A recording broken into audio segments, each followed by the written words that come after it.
Bueno, vamos a comenzar entonces a resolver el primer problema en la clase en vivo acerca de termodinámica y su aplicación a los gases ideales.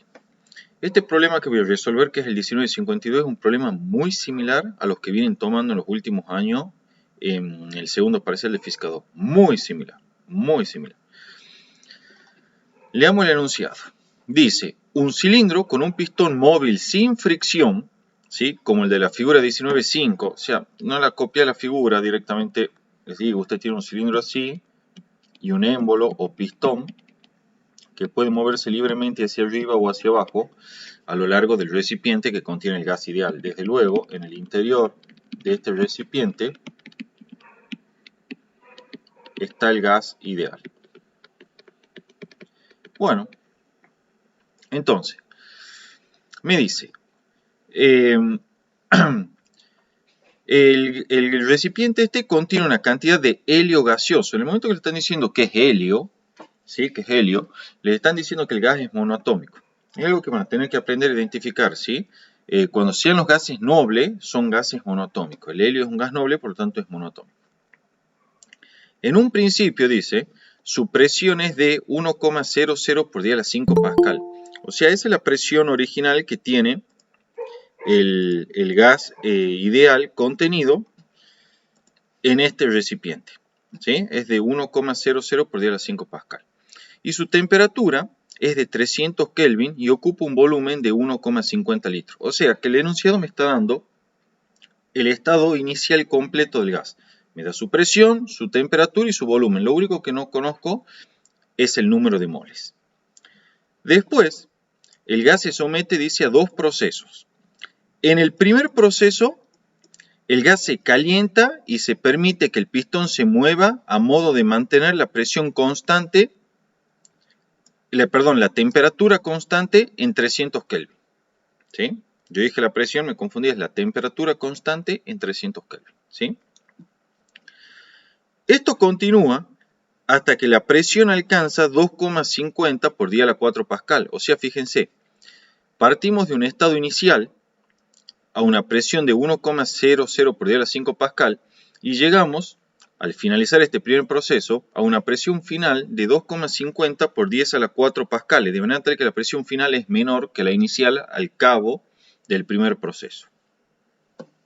Y durante tal proceso, que es el primero que estamos considerando, del que me habla el enunciado, la temperatura permanece constante a 300 Kelvin.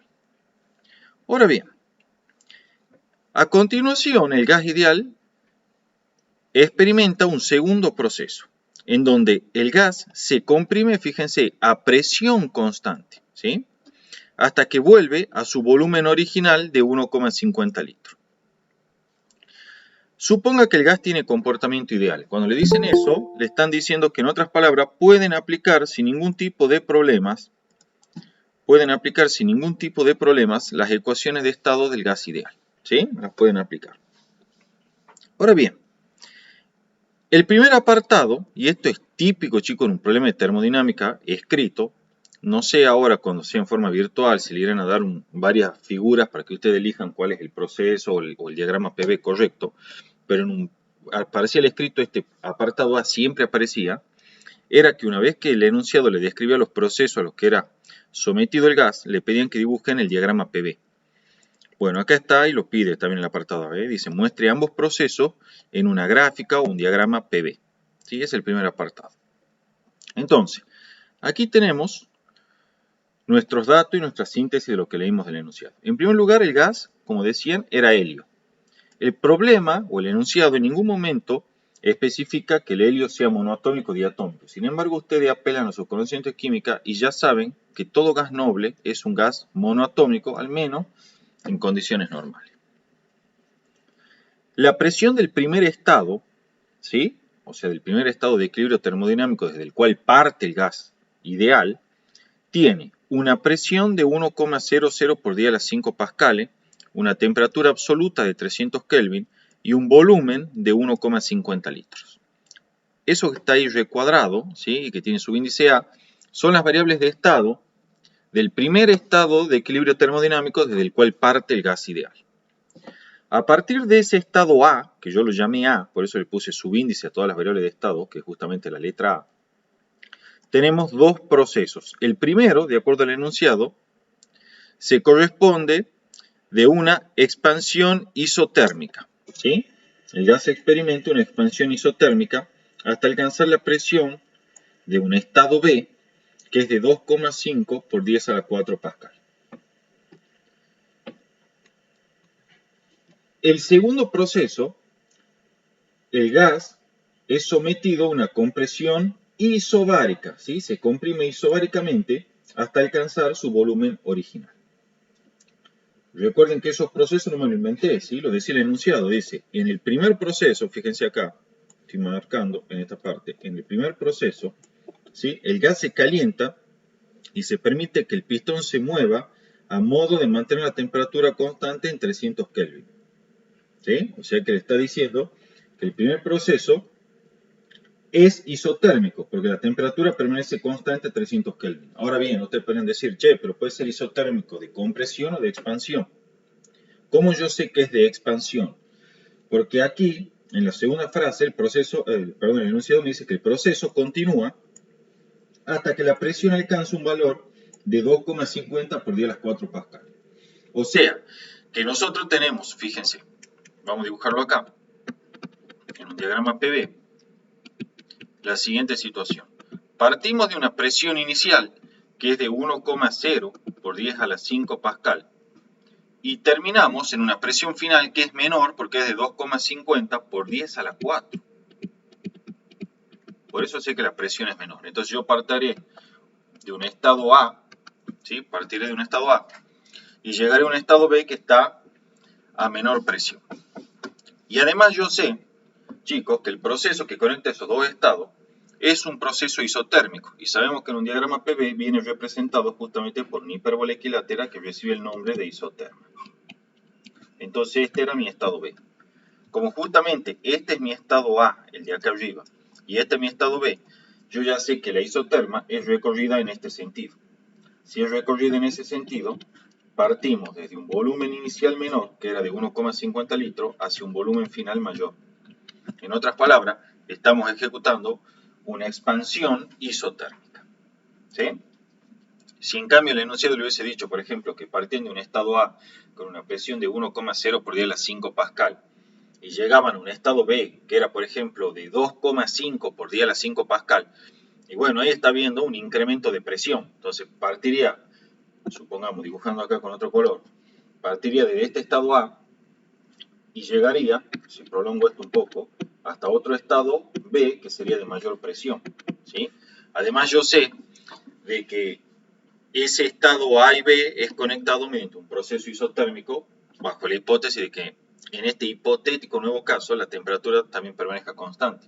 Entonces lo que ustedes hubiesen hecho es trazar desde A hasta alcanzar la presión B, una isoterma, o lo que es lo mismo, una hipérbola equilátera, y ahí saben de que el sentido recorrido es desde A hasta B, y por lo tanto estábamos hablando, o hubiésemos estado hablando, mejor dicho, de una compresión isotérmica en la que pasamos desde este volumen inicial a un volumen final que es aún menor. ¿Sí? Esas son las diferentes formas en las que ustedes pueden razonar este problema. O sea, en resumidas cuentas, lo único que tienen que saber es que, en primer lugar, el enunciado les aclara de que el proceso se lleva a cabo a temperatura constante. Entonces, automáticamente piensan en un proceso isotérmico. Y como van desde una presión mayor, que es 1,0 por 10 a la 5 pascal, a una menor, que es 2,5 por 10 a la 4, entonces ya saben que la hipérbola tiene que ser recorrida en este sentido, desde la presión mayor hacia la presión menor. Eso implica que vamos desde un volumen inicial menor a un volumen final mayor. En otras palabras, estamos en presencia de una expansión isotérmica. Ahora bien, el segundo proceso, como ya les había dicho, ¿sí? El gas se comprime a presión constante hasta que vuelve a su volumen original. Entonces, ya tenemos dibujado aquí, ¿sí? Vamos a remarcarlo con color, nuestra primera expansión isotérmica, que es la primera parte de nuestro diagrama PV. Y es recorrida en este sentido. Por otro lado, experimentamos también una compresión isobárica, que viene aquí indicada en color celeste, como se observa. ¿Sí? Y listo, ese es el diagrama PV, chicos. Eso es algo que siempre les suelen pedir en un parcial escrito al menos. O sea, ellos le describen en forma cualitativa o con palabras, ¿sí? Los procesos a los cuales es sometido el gas ideal y le piden que los dibujen en un diagrama PV. Eso es típico. Bueno, ahí está el diagrama PV. La curva en naranja es una expansión isotérmica donde vamos de 1,0 por 10 a la 5 pascales a 2,5 por 10 a la 4. Y la segunda curva, ¿sí?, es una recta horizontal, un segmento recto horizontal que constituye un proceso isobárico que retorna el sistema al mismo volumen inicial. O sea, este de aquí que eran los 1,50 litros. Bien, con eso ya está hecho el apartado A. El apartado B del enunciado, no lo voy a leer directamente, lo veamos de acá. Me pide que calcule el volumen del estado B, la temperatura del estado C y la presión del estado C. El estado C, chicos, es el estado correspondiente al final de todo el proceso al cual es sometido el gas, ¿sí? Si ustedes van al enunciado, le va a decir, fíjense, calculen el volumen del gas al final del primer proceso y la presión y temperatura del gas al final del segundo proceso, ¿sí? Bueno, el final del primer proceso, obviamente, es el estado B. Y el final del segundo proceso, obviamente, es el estado C. De allí que sea muy importante que ustedes cuando hagan los diagramas PV, le pongan estas flechitas para indicar el sentido en el que se recorre y puedan interpretar y ver fácilmente, de hecho solo viendo un gráfico, cuál es el estado de partida y cuál es el estado de llegada o estado final, ¿sí? Obviamente si esto se recorriera en sentido inverso, cambian los estados iniciales y finales, se invierte. Ahora bien, entonces el problema me pide calcular el volumen correspondiente al estado B, que es al final del primer proceso, y la temperatura y presión al final del segundo proceso, que es el estado que yo llamé C.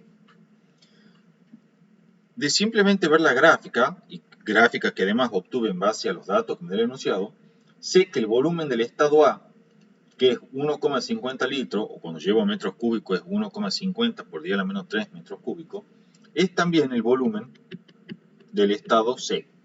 ¿Sí? El estado C y el estado A eran estados de equilibrio termodinámico a igual volumen.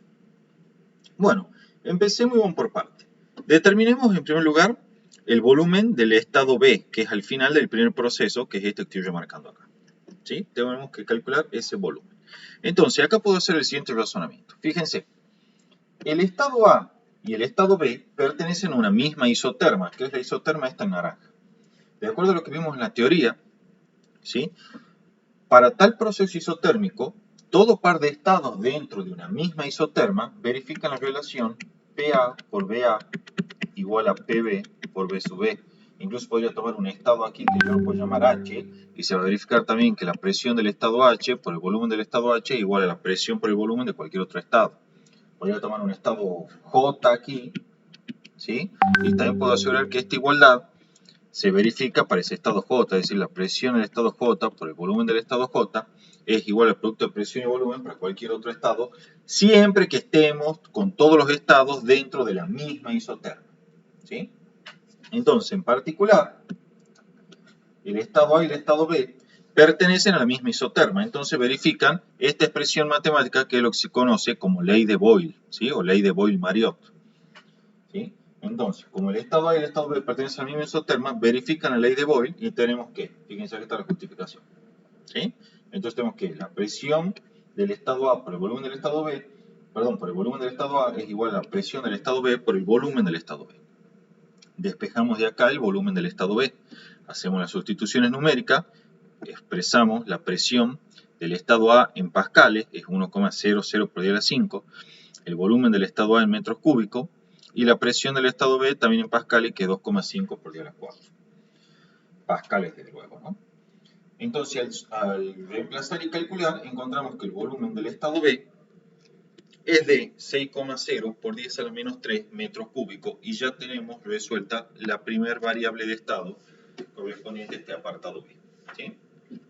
Entonces, en resumidas cuentas, para cualquier par de estados dentro de una misma isoterma, se verifica que el producto de la presión por el volumen es una constante, es decir, el mismo para todo par de estados dentro de una misma isoterma. Si las isotermas son diferentes, no pueden igualar, ¿sí?, el producto de las presiones por el volumen entre dos estados pertenecientes a isotermas distintas. Solo vale para estados dentro de una misma isoterma. Es una consecuencia directa de la ecuación de estado del gas ideal, bajo el hecho de que la temperatura permanece constante para todos los estados. Vamos a resolver ahora y tratar de encontrar la temperatura correspondiente al estado C, como así también la presión correspondiente al estado C. Esto es bastante fácil de realizar. En primer lugar, fíjense, nosotros ya sabemos, ¿sí? La presión la conocemos para el estado B y la presión para el estado C también la conocemos. Entonces, vamos a tratar de determinar en primer lugar la temperatura del estado C. También conocemos el volumen del estado C porque era igual al volumen del estado A, ¿sí? Porque el sistema, al finalizar el segundo proceso, retornaba a su volumen original. Entonces, podrían aplicar directamente la ecuación que relaciona dos estados dentro de un proceso isobárico, como es esta así. Aquí recién me di cuenta de algo. Yo lo hice acá, digamos, al razonamiento completo, pero lo que quería decir es que ustedes se pueden dar cuenta de algo que es aplicar directamente esta ecuación que la deducimos en la teoría que caracteriza a todo par de estados dentro de un mismo proceso isobárico. Entonces yo podría venir y decir, bueno, mira, tomo el estado B y tomo el estado C. El estado B y el estado C pertenecen al mismo segmento celeste o azul, ¿sí? Que es un proceso isobárico. O sea, el estado B y el estado C pertenecen al mismo proceso isobárico. Siempre que yo tome dos estados cualquiera dentro del mismo proceso isobárico, verifican que el volumen de un estado es al volumen del otro estado, como la temperatura absoluta de un estado es a la temperatura absoluta del otro estado. ¿Sí? Entonces podría aplicarla directamente. Si no la quieren aplicar directamente, la quieren deducir, lo pueden hacer perfectamente. De hecho, es lo que yo hice, fíjense. Yo vengo y digo, como el estado B y el estado C están a igual presión, es decir, la presión de B igual a la presión C, porque están conectados mediante un proceso isobárico, ¿sí? Gráficamente se observa muy sencillamente que las presiones de B y de C son la misma. Vamos a tener lo siguiente. Aplico la ecuación de estado del gas ideal para el estado B y el estado C. Estas ecuaciones se verifican, ¿sí? Porque el gas tiene un comportamiento ideal y se supone que todos los estados son estados de equilibrio termodinámico. Entonces, divido miembro a miembro estas ecuaciones. En ese contexto, con la presión de B igual a la presión de C, se simplifican y obtengo así la relación que mencioné hace un rato. Desde luego, nosotros siempre trabajamos con sistemas cerrados, salvo que se indique lo contrario, y por lo tanto el número de moles es el mismo en todos los estados. Entonces, el factor N por R y N por R también se simplifican y queda la expresión que les mencionaba hace un rato. Es la expresión que caracteriza a todo par de estados dentro de un mismo proceso isobárico, como en este caso son los estados B y C. Entonces, Profe, sí, pregunta Maxi. una consulta. Para que se simplifiquen los moles, ¿se considera que el sistema está aislado, puede ser? Cerrado, cerrado. Ah, Cerrado. Un sistema cerrado es aquel que no intercambia materia y por lo tanto no puede modificar el número de moles. ¿Sí? Salvo que se indique lo contrario, siempre vamos a trabajar bajo esas hipótesis, Maxi. ¿Sí? Y bueno, y para todo en general. Entonces, ya saben que tienen dos formas. ¿Sí? Si no se acuerdan las ecuaciones que caracterizan a cada proceso, bueno, no importa. Siempre van a poder aplicar la ecuación de estado del gas ideal para dos estados cualquiera dentro de un proceso y trabajar algebraicamente, como en este caso es dividir miembro a miembro, para encontrar la expresión correspondiente característica de ese proceso. ¿Sí? O sea, nada de esto hace falta que se lo aprendan de memoria. Bueno, de acá despejan la temperatura del estado C. Recuerden que la temperatura del estado B ya la conocen. ¿Por qué la conocen? Eso es importante recalcar. Porque el gas, de acuerdo al enunciado, al proceso AB lo ejecuta manteniendo su temperatura constante de 300 Kelvin. Entonces, si bien a mí el enunciado solo me daba la temperatura del estado A, que era de 300 Kelvin, ¿sí? Yo sé que como el proceso AB es isotérmico, todos los estados dentro de esta isoterma son obviamente estados de igual temperatura absoluta. En particular, el estado B está dentro de esa isoterma, ¿sí? En el extremo derecho de esa isoterma, y por lo tanto tiene la misma temperatura de 300 Kelvin que la que tenía el estado A. De lo contrario, no sería un proceso isotérmico. Entonces, la temperatura del estado B la conozco, son los 300 Kelvin que tenía el estado A, porque el estado A y el estado B están conectados mediante un proceso isotérmico. Sustituimos numéricamente y, como sabíamos que el volumen del estado C igual al volumen del estado A, porque el sistema al finalizar el segundo proceso retornaba al volumen original, entonces, al reemplazar numéricamente, encontramos que la temperatura del estado C es de 75 Kelvin. Para finalizar, el problema me pide también que determine la presión del estado C. Bueno, esto es trivial.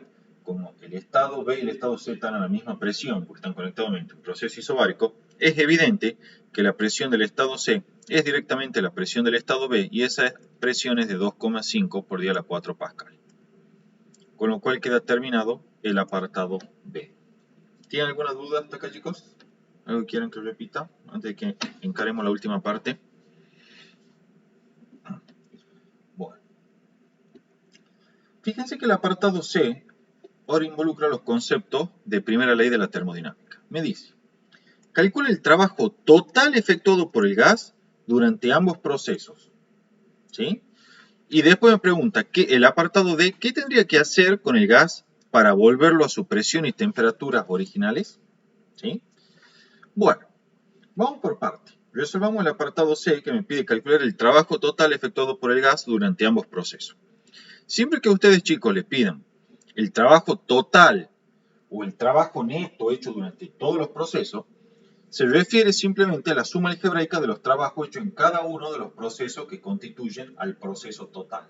¿Sí? Entonces, nuestro sistema, en este caso, es sometido a dos procesos, una expansión isotérmica AB y una compresión isobárica BC. Por lo tanto, el trabajo total hecho durante tal proceso será la suma de los trabajos llevados a cabo durante cada uno de los procesos que constituyen el proceso total. Esto es, el trabajo durante la expansión isotérmica más el trabajo durante la compresión isobárica. Desde luego, suma algebraica, de manera tal que tenemos que poner los signos correspondientes. Para calcular el trabajo durante una expansión isotérmica, teníamos nuestra ecuación, si no la pueden deducir ustedes, pero yo le hice la demostración también en la teoría, pero directamente la aplican. Tenemos que es, para una expansión o compresión isotérmica, no importa, el trabajo viene dado por el número de moles, por R, por la temperatura absoluta a la cual se lleva a cabo dicha expansión o compresión isotérmica, por el logaritmo natural del volumen final sobre el volumen inicial. El final, en nuestro caso, el volumen del estado B, el inicial, el volumen del estado A. El único inconveniente que tenemos acá es que el número de moles no lo tengo. Entonces hay que calcular. Para eso recurrimos al cálculo auxiliar que está aquí. Ustedes pueden tomar cualquier estado. Por ejemplo, yo, desde luego, cualquier estado del cual tengan los datos suficientes para poder despejar el número de moles. Yo tomé, por ejemplo, el estado C, pero también podrían haber tomado el estado A. En todos los casos van a sacar el mismo resultado, ¿sí?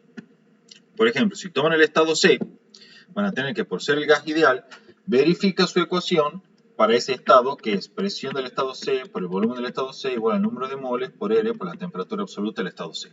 Todo es dato acá, entonces puedo despejar el número de moles. Al despejar el número de moles, voy a llegar a esta expresión de aquí. Presión del estado C por el volumen del estado C sobre R por la temperatura absoluta del estado C. Reemplazo numéricamente, recuerden que el R lo trabajamos en este caso como 8,31 Joule cada mol Kelvin, ¿sí? Y el resultado es 60 por 10 a la menos 3 moles. Esa es la cantidad de gas que tengo en mi cilindro. Y recuerden lo que le expliqué recién a Maxi, a su compañero, ¿sí? El número de moles, salvo que se indique lo contrario, chicos, permanece constante. Siempre vamos a trabajar con un sistema cerrado, salvo que le especifique lo contrario. Obviamente, si le están diciendo de forma explícita, miren, se escapa cierta cantidad de moles de gas del recipiente, bueno, obviamente ya en ese caso el número de moles no es constante. Pero en cualquier otro caso, salvo que se indique lo contrario, sí lo va a hacer. Bueno, entonces hacemos la sustitución numérica que está expresado el número de moles, la constante R de los gases ideales, en unidades del sistema internacional, la temperatura absoluta del estado A, que era la misma que la del estado B, porque estaban conectados mediante un proceso isotérmico, y el volumen del estado B y el volumen del estado A. Recuerden que en el numerador siempre va el volumen final y en el denominador siempre va el volumen inicial. El resultado es 207 joules, ¿sí? El trabajo hecho durante la expansión isotérmica. Sí quiero aclarar algo, que es lo siguiente, chicos. Miren, si el proceso isotérmico hubiese sido en sentido inverso, es decir, íbamos desde B hasta A, en este sentido, de manera tal que era una compresión isotérmica, la expresión del trabajo para BA sigue siendo, como les dije yo, N por R por T por el logaritmo natural del volumen final sobre el volumen inicial. Pero en este caso el volumen final, dado el sentido del recorrido de la isoterma, es el volumen de A. y el volumen inicial es el volumen de B, es el volumen desde el cual parto, ¿sí? Obviamente, al invertir la fracción dentro del logaritmo natural, se invierte el signo del logaritmo natural, eso ustedes lo saben por propiedad del logaritmo, ¿sí? Y por lo tanto el trabajo va a tener el mismo módulo o magnitud que antes, pero con un signo negativo, va a ser menos 207 joules. Lo que quiero decir con esto es que cuando usen la expresión del trabajo durante un proceso isotérmico, asegúrense de poner bien en el numerador el volumen final y en el denominador el volumen inicial. Luego el signo del trabajo sale de forma automática con la ecuación, no tienen que escribirlo ustedes, ¿sí? Simplemente eso. Recuerden que siempre una expansión tiene que ser positivo y una compresión negativa. Por lo tanto, si ustedes saben que el gas está expandiendo y ya que hubiesen sacado un número negativo, y bueno, tienen que empezar a buscar el error porque seguro se han confundido en algo. Bien, ya tenemos entonces el trabajo AB. Ahora nos quedaría determinar el trabajo BC. Para determinar el trabajo BC, aprovechamos el hecho de que el proceso BC es isobárico. Si yo lo dibujo acá, el proceso es una compresión isobárica. Tal proceso, según aprendimos en la teoría, se calcula el trabajo mediante la ecuación presión por delta de B. La presión, recuerden que es la misma para todos los estados dentro, ¿sí?, de este proceso isobárico. De nuevo, tengan mucho cuidado de tener presente qué es el estado final y qué es el estado inicial. Como acá vamos desde B hasta C, ya sé que el volumen de B es mi volumen inicial y el volumen de C es mi volumen final porque es el volumen de llegada. Entonces, cuando hagan el delta de B, que es volumen final menos volumen inicial, será entonces el volumen de C, que es el final, menos el volumen de B, que es el inicial. Sustituyen numéricamente y obtienen que el valor es menos 112 joules.